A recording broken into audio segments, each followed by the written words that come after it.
आज की कहानी माँ का बटुआ। मैं अकेली बैठी धूप सेक रही हूँ। माँ की कही बातें याद आ रही है।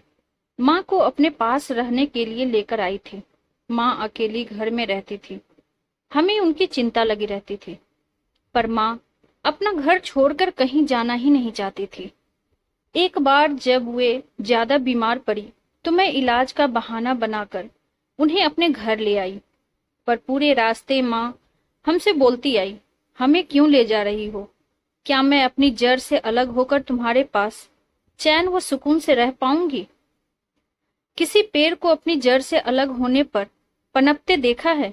मैं अपने घर से अलग होकर चैन से मर भी नहीं पाऊंगी। मैं उन्हें समझाती, माँ तुम किस जमाने की बात कर रही हो?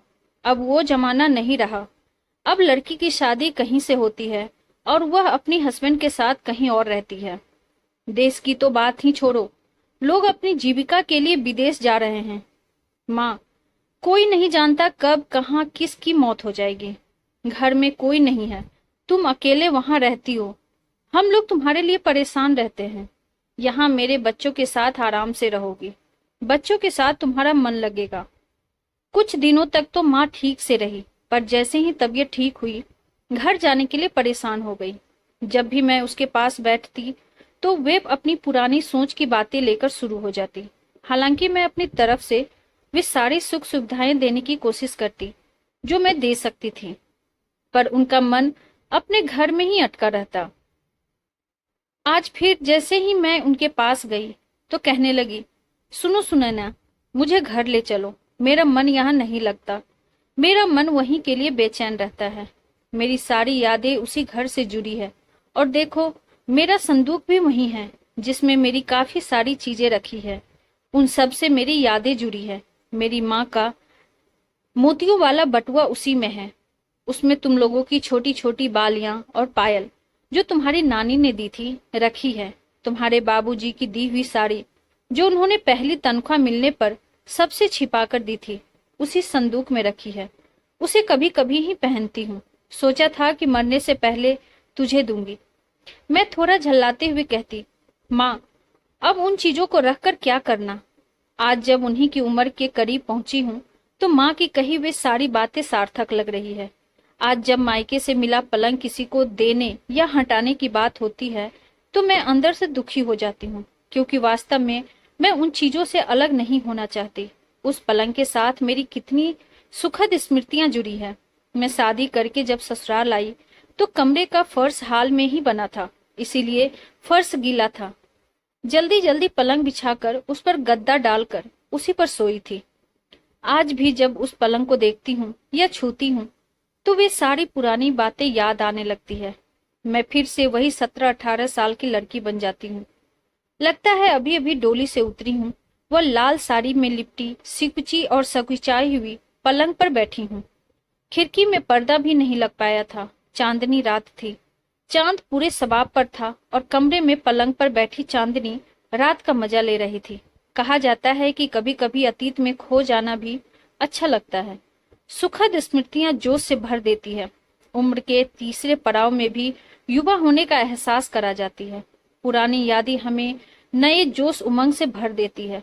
नब्ज तेज चलने लगती है और हम उसमें इतना खो जाते हैं कि हमें पता ही नहीं चलता कि इस बीच का समय कब गुजर गया। मैं बीच बीच में गांव जाती रहती हूँ। अब तो वह घर बंटवारे में देवरानी जी को मिल गया है, पर मैं जाती हूँ तो उसी घर में रहती हूँ। सोने के लिए वह कमरा नहीं मिलता, क्योंकि उसमें बहू बेटियां सोती हैं। मैं बरामदे में सोती हुई यही सोचती रहती हूँ कि काश उसी कमरे में सोने को मिलता जहां मैं पहले सोती थी। कितनी सुखद स्मृतियां जुड़ी है उस कमरे से, मैं बयान नहीं कर सकती। ससुराल की पहली रात, देवरों के साथ खेल खेलने में, नंदों के साथ मस्ती करने तक सारी यादें ताजा हो जाती है।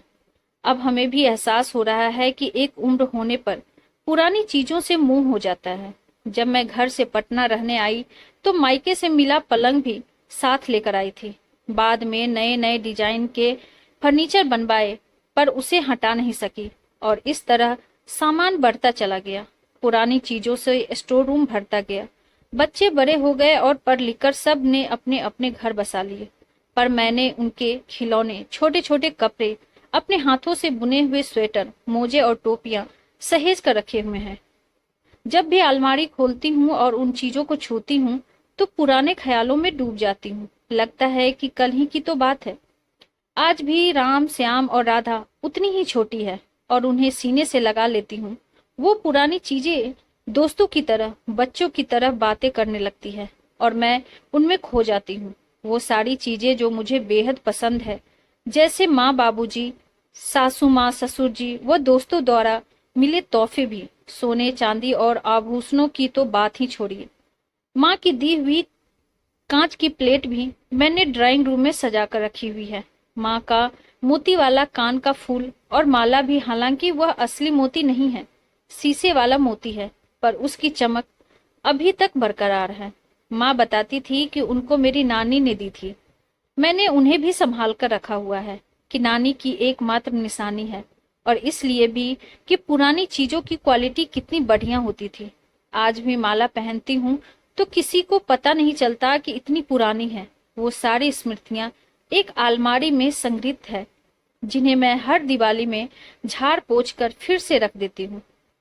राधा के पापा कहते हैं, अब तो इन चीजों को बांट दो, पर मुझसे नहीं हो पाता। मैं भी माँ जैसे ही सब कुछ सहेज कर रखती हूँ। उस समय मैं माँ की कही बातें और उनकी भावनाएं नहीं समझ पाती थी।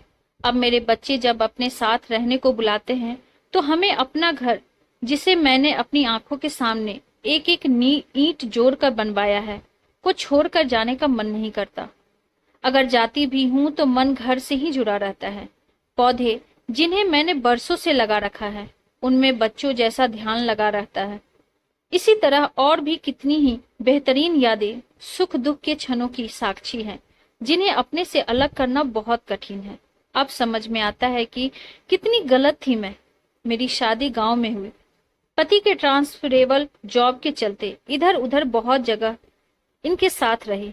सो अब जब से पटना में घर बनाया और रहने लगी तो अब कहीं रहने का मन नहीं होता।